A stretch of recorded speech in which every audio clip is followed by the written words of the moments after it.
नमस्कार, public news देख रहे हैं आप। संसद में ऑपरेशन सिंदूर पे चर्चा काफ़ी हंगामेदार रहा। ऑपरेशन सिंदूर पर संसद में चर्चा के दौरान राहुल गांधी और प्रियंका वाड्रा दोनों भाई बहन ने जमकर उस चर्चा में भाग लिया और वाहवाही लूटने की पूरी कोशिश की।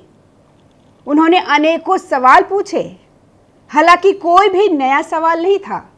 वही पुराने घिसे पिटे सवाल थे जिनका जवाब पहले भी जाने कितनी बार दिया जा चुका है।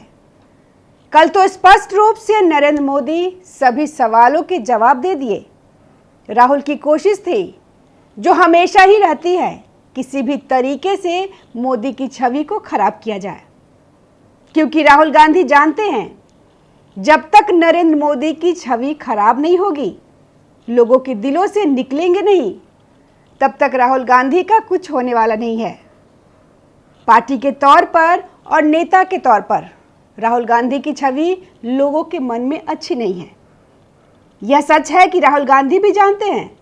सदन में राहुल गांधी ने एक बार फिर से पुष्टि कर दी, नेता प्रतिपक्ष होने के बावजूद अमर्यादित तरीके से देश के प्रधानमंत्री से प्रश्न पूछना, बार बार डेस्क पर मुक्का मारना और नरेंद्र मोदी को चैलेंज करना, यह सब उनको शोभा नहीं देता। नरेंद्र मोदी जी ने उनके सभी सवालों का जवाब दिया। ऑपरेशन सिंदूर के बारे में बनाई गई सभी अफवाहों का खंडन किया, ट्रंप के दावों को झूठा बताया, सीज फायर की सारी डिटेल बता दी। साथ ही यह भी क्लियर कर दिया कि ऑपरेशन सिंदूर अभी खत्म नहीं हुआ है। राहुल गांधी ने ट्रंप का साथ देते हुए ट्रेड डील के बारे में भी पूछा। मोदी जी ने उसका जवाब देते हुए भी कहा कि अब भारत अमेरिका से अपनी शर्तों पर डील कर रहा है। राहुल गांधी सरकार की विदेश नीति पर सवाल उठाकर मोदी सरकार को अंतर्राष्ट्रीय मंच पर भी घेरने की कोशिश कर रहे हैं, लेकिन मोदी जी का जवाब जो पहले था अब भी वही है। भारत अब किसी भी देश, चाहे वो अमेरिका क्यों न हो, किसी के आगे झुकने वाला नहीं है। सैनिक कार्रवाई के मामलों में न ट्रेड डील के मामलों में। डील वही फाइनल होगी जो भारत के हक में होगा। राहुल गांधी ने पूछा कि लड़ाई इतनी जल्दी क्यों रोक दी गई, पीओ को वापस क्यों नहीं लिया। इस बार देश को बहुत उम्मीद थी। यह बात राहुल गांधी ने बिल्कुल सच कही। देश को मोदी जी पर ही भरोसा है और उनसे ही उम्मीद है। कांग्रेस और हमारे राहुल गांधी ने यह भी बात मान ली है, कांग्रेस पीओ को पाकिस्तान से हार सकती है, वापस नहीं ले सकती। सिंधु नदी का 80% पानी पाकिस्तान को दे सकती है, लेकिन समझौता रद्द नहीं कर सकती। कांग्रेस ने अब तक जितनी भी गलतियां की है, उन सबको ठीक करने की जिम्मेदारी मोदी सरकार की है। यह खुद राहुल गांधी कह रहे हैं। इससे भी आगे अभी भी कांग्रेस पार्टी सरकार से पहलगाम हमले को अंजाम देने वाले आतंकवादी की पहचान पर सवाल खड़े कर रही है। उनका पाकिस्तानी होने का सबूत मांग रही है। अमित शाह ने उन आतंकवादियों की पूरी जन्म कुंडली कांग्रेस और राहुल गांधी के सामने रख दी, पाकिस्तानी होने का पूरा सबूत दिखा दिया। जो बात अभी तक दबी जबान से कही जाती रही है, वो अमित शाह ने खुले तौर पर कह दी। राहुल गांधी का पाकिस्तान से लगाव है, वे पाकिस्तान की तरफदारी करते हैं। राहुल गांधी भारत में रहकर भारत के खिलाफ यही बातें बोलते हैं जो पाकिस्तान में बोली जाती है। ऑपरेशन सिंदूर की कामयाबी की सराहना सारी दुनिया ने की, लेकिन राहुल गांधी देश के साथ खड़े होने के बजाय ट्रंप के साथ खड़े हो गए। पाकिस्तान की तबाही के सबूत मांगने लगे।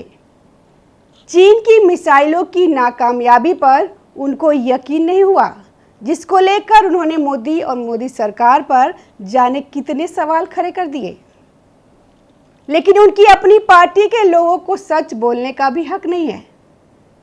संसद में ऑपरेशन सिंदूर पर बहस के दौरान कांग्रेस पार्टी खुद अपनी अंदरूनी कलह से जूझ रही है।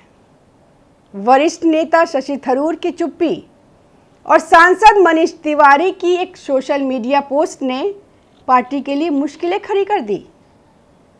मनीष तिवारी की पोस्ट जिसमें उन्होंने पूर्व और पश्चिम फिल्म का गाना शेयर किया, बीजेपी को कांग्रेस पर हमला करने का नया हथियार दे दिया है।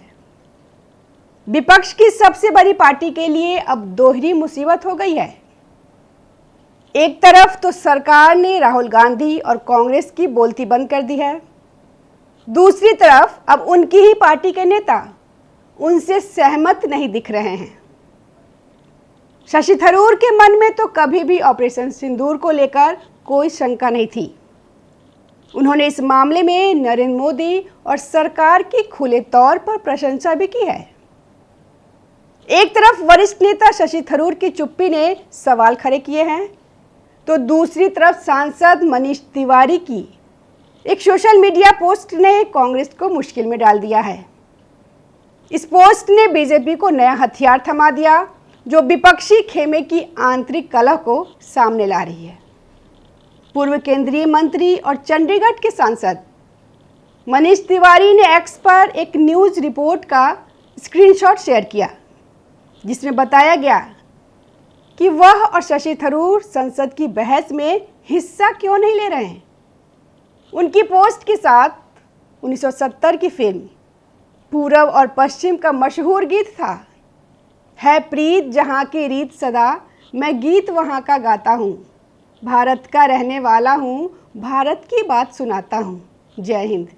ऑपरेशन सिंदूर के बाद भारत की वैश्विक कूटनीति के लिए विदेश गए प्रतिनिधिमंडल में शशि थरूर, मनीष तिवारी और फतेहगढ़ साहिब के सांसद अमर सिंह शामिल थे, लेकिन इनमें से कोई भी ऑपरेशन सिंदूर पर हो रही बहस में बोलने वाले की लिस्ट में नहीं है।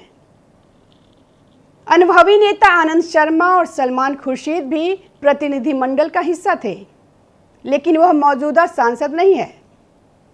संसद में बहस शुरू होने पे थरूर का नाम नदारद देखकर हर कोई हैरान है।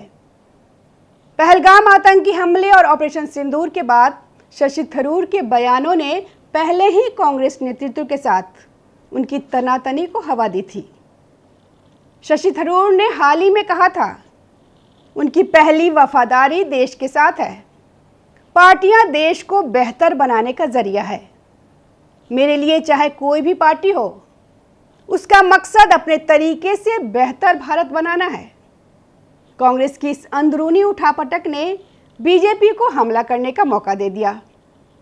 बीजेपी के वरिष्ठ नेता वैजयंत जय पांडा ने तंज कसते हुए कहा, कांग्रेस में कई नेता अच्छा बोल सकते हैं, मेरे दोस्त शशि थरूर जी जो शानदार वक्ता हैं, उन्हें उनकी पार्टी ने बोलने नहीं दिया। कल सदन में ऑपरेशन सिंदूर पर चर्चा हुई। विपक्ष की सबसे बड़ी पार्टी के लिए अब दोहरी मुसीबत हो गई है।